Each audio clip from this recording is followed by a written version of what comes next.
Sri Lanka had been self-sufficient in rice production with imports limited to specialty rice such as Basmati. In April 2021, President Gotabaya Rajapaksa announced that Sri Lanka will only allow organic farming, banning inorganic fertilizers and agrochemicals-based fertilizers. The drop in tea production as a result of the fertilizer ban alone resulted in economic losses of around $425 million and created a 20% drop in rice production within the first 6 months alone, reversing previously achieved self-sufficiency in rice production, and the country was forced to import rice for $450 million.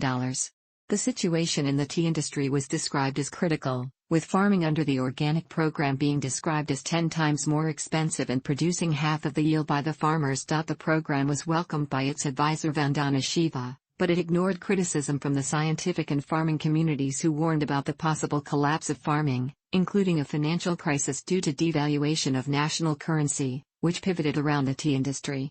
Multiple claims by the government to justify the transition to organic agriculture were compared to Lysenkoism by critics. For example, Anuruddha Padeniya, a member of the presidential task force that carried out the transition to organic farming, claimed that Pliny the Elder had claimed that ancient Sri Lankans had lived for around 140 years while modern agricultural methods have resulted in it being halved to 74 years.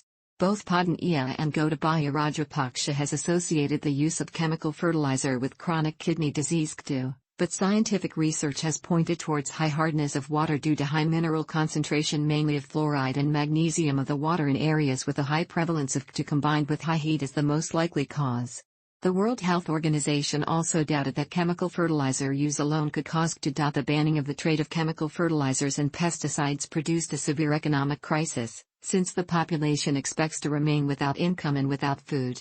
In November 2021, Sri Lanka abandoned its plan to become the world's first organic farming nation following rising food prices and weeks of protests against the plan.